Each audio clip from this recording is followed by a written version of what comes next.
about Saqqara necropolis, one of the most important sites seen in all of Egypt. Saqqara, we can call it the open book of the Egyptian history, civilization, and architecture.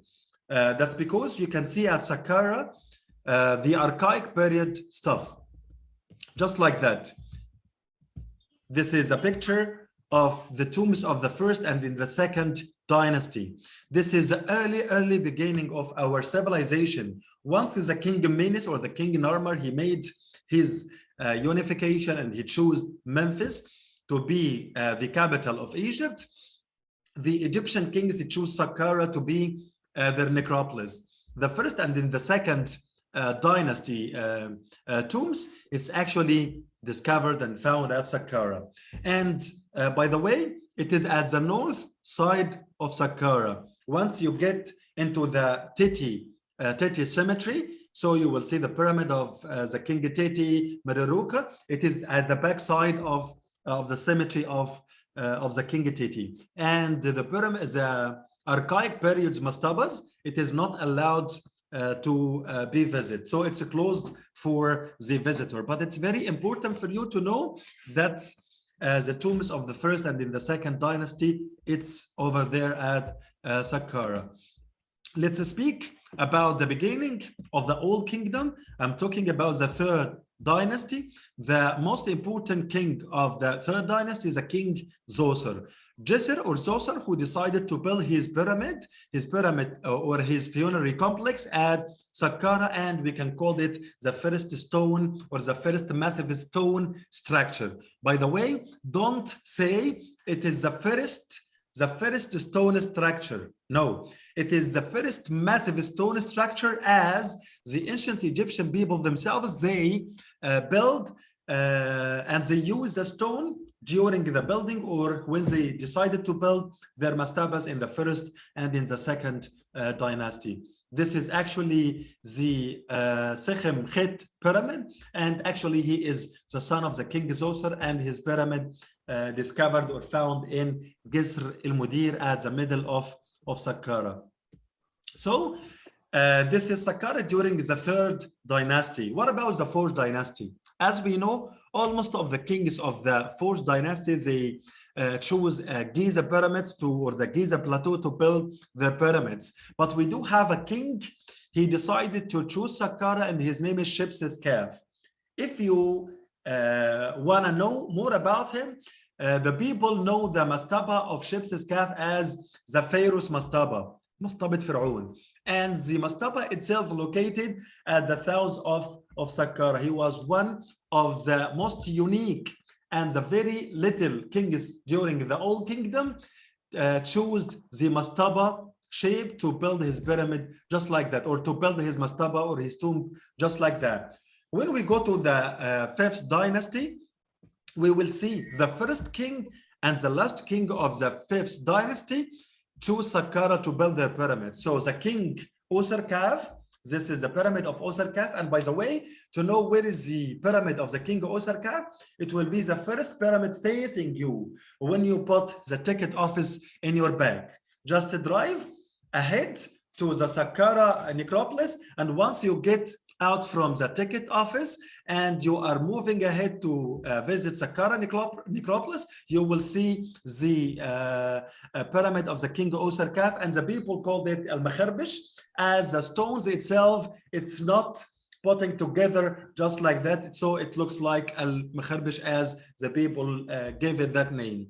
And as the last king of the fifth dynasty is the king Unas, who decided to make something very unique inside his pyramid and inside his burial chamber, which we can call it the pyramid text. During the sixth dynasty, we have the great king Teti, who came and he decided to follow king Unas and to build or to put the pyramid complex inside his pyramid. And we can see one of the most massive and the great tombs, not only at Saqqara, but in all of Egypt. It is actually the tomb of Mereruka. So let's go to the first intermediate period, but by the end of the Old Kingdom, the seventh and the eighth dynasty, we have the pyramid of King Ebi. Ebi, and the King's Ebi, or the pyramid of the King Ebi, it is at the south of Saqqara as well.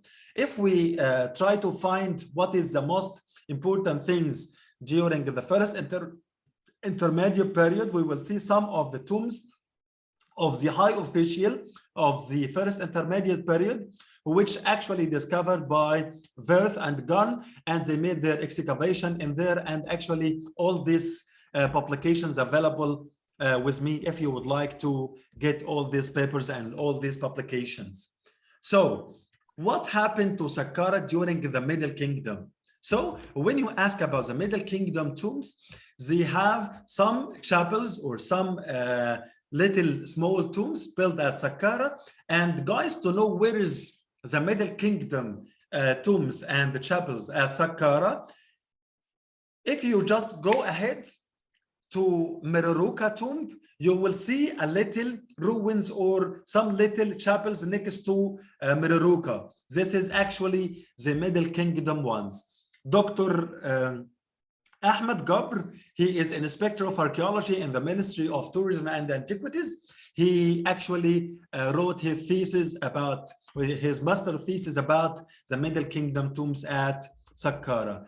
During the 13th dynasty, we have the pyramid of King Khinjar, and the pyramid of King Khinjar, it's actually located between Dashur and Saqqara at the south of Saqqara. If we want to speak about Saqqara during the New Kingdom, it's flourished back again, and we have three important locations about the New Kingdom tombs. The first location we have, it is actually what we can call it Popastion. Once you get from the ticket office of Saqqara, moving ahead to the area, in your right side, once you see a lot of palm trees in there, you will see the excavation site. This is exactly where they discovered the tomb of Wahti and the recent excavation of the Ministry of Tourism and Antiquities. Next to this place, we do have some tombs. We called it the rook-cut tombs, like the tomb of Maya. Maya, she is actually the nursery of the King Tutankhamun, discovered there. The second New Kingdom place, it is actually the excavation of the Dutch mission in there, and we have the tomb of Maya, the tomb of Horemheb, and all of this one of the most massive tombs at Saqqara as well. And the third place where we can see the New Kingdom tombs, it is actually the excavation of Cairo University, led by the great archaeologist and the great Egyptologist, Professor Dr. Ola Al-Agizi.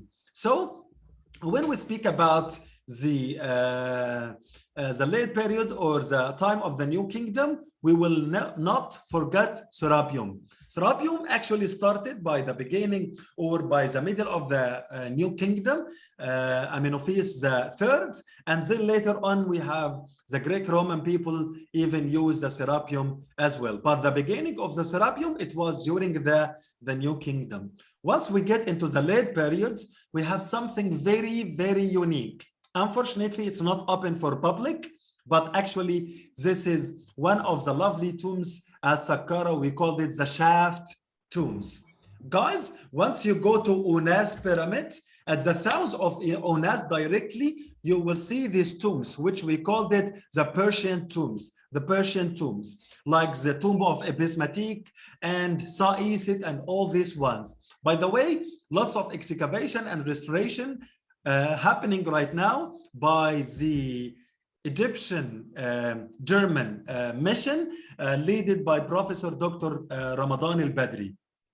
So it was not the end of Saqqara, but even Saqqara was flourished during the Coptic period. And one of the masterpieces of Saqqara, it is actually the monastery of Abba Germain. And if you would like to see the masterpieces of the monastery of Abba Germain, you need to go by yourself to Coptic Museum. Coptic Museum nearby the Hanging Church, where you can see almost of the collection of Abba Germain. This is what we can call it together the timeline of Saqqara. As a tour guide, you should know about it as your guest will ask you about Saqqara. You should get all this data from the pre-dynastic, or let's say that from the Archaic period to the Coptic period, the whole timeline of the necropolis of Saqqara.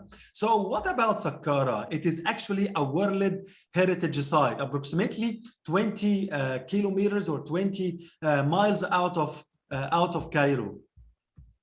And when we speak about the treasures of Saqqara, we will speak at the early beginning of the Archaic period stuff. Actually, the excavation of the Archaic period done at Saqqara by the middle of the last century, especially with lots of great scholars and great excavators. And this is one of the most important issues we do have about the Archaic period tombs. So some scholars think that the main tombs of the kings of Egypt during the Archaic times, it is actually located at Saqqara. And even some of them still think that the tombs of the great kings of Egypt during the Archaic period, the first and the second dynasty, it is actually located in Al-Arraba al-Madfuna in Abydos, or at Abydos itself. And this is one of the most famous competitions happening between the scholar. But let me tell you that we still have some discovery at the place of the first and the second dynasty. And when we speak about the first and the second dynasty. وانا حركت هو انا اي حاجه اعملها لازم كده يا شباب بس استاذنكم معلش كل يوم انتوا انا شايلكم من اول الصبح. انت مالك؟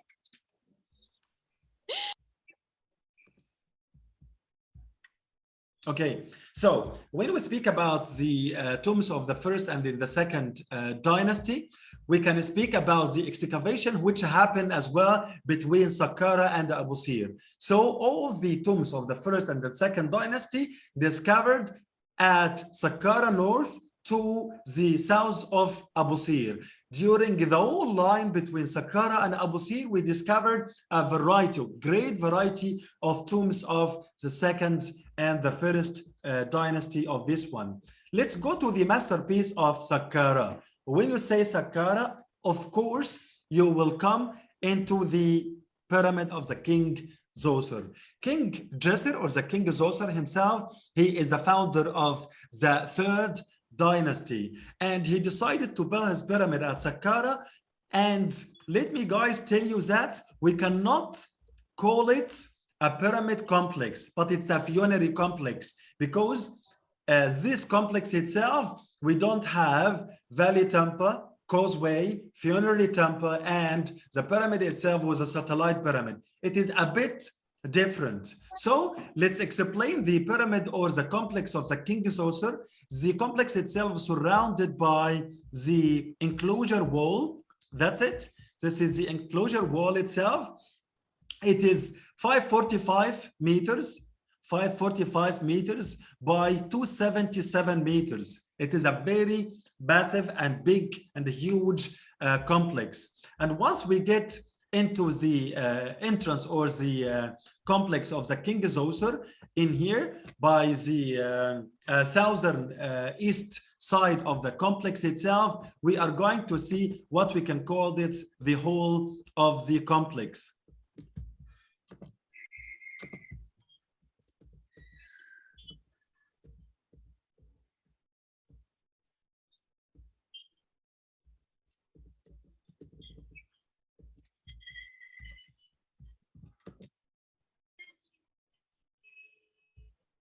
So guys, this is actually the King Zoser complex himself. And once we get inside the complex, we are going to see what we can call it the stones or the huge pillars which made out of limestone.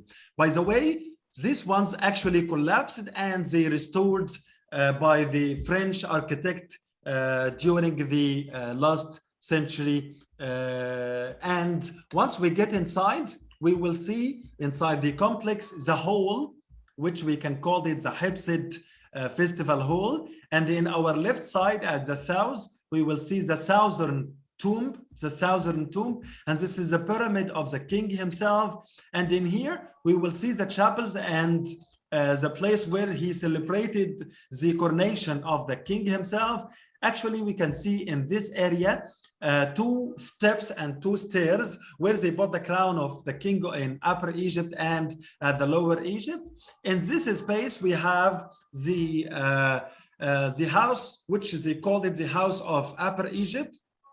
And another one, we do have the house of Lower Egypt. And by the north side of the pyramid, we have the temple, which is the people prefer to call it the mortuary temple of the king.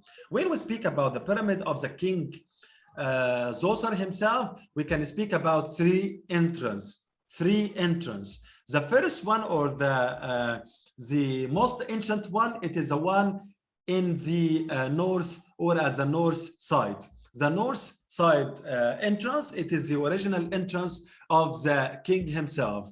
And we do have another entrance. It is at the south side of the pyramid. And this entrance actually made by the Egyptian people during the late period.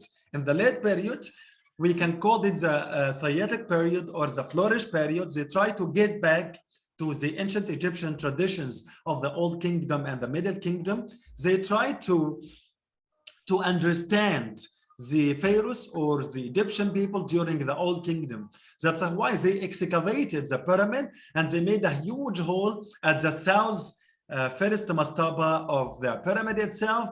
This is the place where the visitors right now use it. By the way, you cannot visit the pyramid of the king Zoser from the north entrance without a special permission. And this is one of the special permission tours which we are going to give you a detailed data about it by the end of our course. At the east side of the pyramid, we have another entrance where exactly used, or this is the entrance which they use it to pump or to give the fresh air to the workers inside the pyramid itself. So everybody know where is the Thousand Tomb or the South Tomb. So this is an imagination of the South tomb, because lots of people, they actually don't know it was roofed or it was covered. The Thousand Tomb itself, it has the stairs which leading us inside the Thousand Tomb, and the new restoration showing us lots of valuable stuff of the Thousand Tomb. And by the way, the South Tomb itself now open for public, and even us as a tour guide can lead our tours inside it. So what is the main function of what we can call it the South Tomb? So some scholars think that the South Tomb itself built to be a house of the Ka of the king himself. And as we know, the man in ancient Egypt, he got some elements. One of the most famous and important elements of the man, of the person in ancient Egypt, it was Ka. And the Ka of the deceased need a place to stay in. That's why they called it, it is the Ka tomb. Some other scholars think that it is a place for the canopic jars. So once they made the mummification, they got all the organs of the deceased and they put it inside one, we can call it, or jars, we can call it the canopic jars. Some scholars think that they will put the canopic jars inside the South Tomb of the king himself. Some other scholars think, no, this is made during the lifetime of the king Zoser himself, and they build it for one of the family or the royal family members. He might be died during the time of the king, so he built this one inside his pyramid complex or his funeral complex to honor this royal member. So let's try to get a better understanding of all the issues or all the scholars trying to say. We cannot imagine this South tomb built for a canopic jars, because the canopic jar itself is supposed to be close to the king. Once the king woke up, and he will reuse all these organs again. So the canopic jar is supposed to be very close to the king himself, next to him. Some scholars say that it could be a symbolic place, a symbolic tomb, just to show the king that he is the king of Upper Egypt and the king of Lower Egypt, so he can control both of them.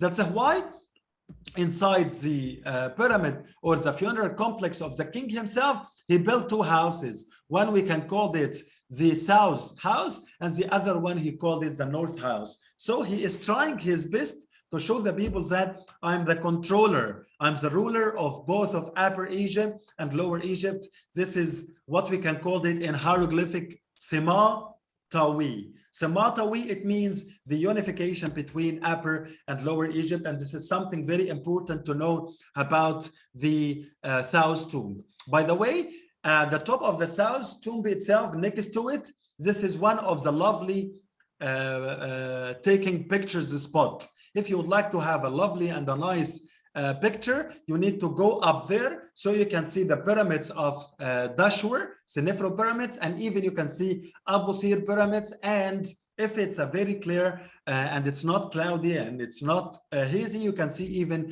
the pyramids of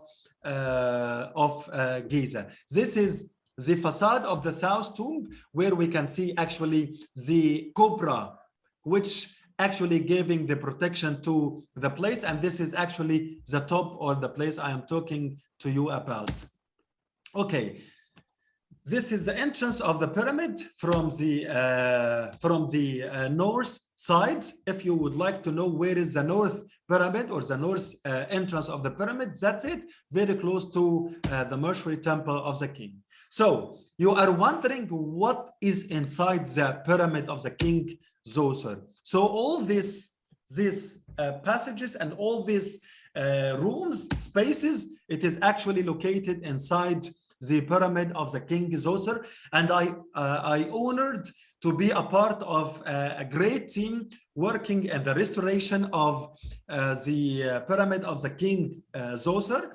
It was during my job as an inspector of archaeology. So I got the access to get inside the tomb itself inside, and this is some of the rooms or the places which we can find. And this is the alabaster sarcophagus, where we can see it in the 5th level of the pyramid. Can you see all these spaces? It is actually located inside of the pyramid of the king Zoser himself. Let's go to the South tomb. This is the stairs leading us ahead inside the South tomb. This is the wooden stuff which they use it to support the roof of the pyramid and even of the South tomb. And by the way, this is original one, dates back to ancient times. This is the decoration stuff where you can see it inside the pyramid and even inside the South tomb. And this is Horus, name of the king himself. This is Horus, and he is actually standing at the top of the Serikh. And here is the name of the king himself. He is Re Nefer Khed.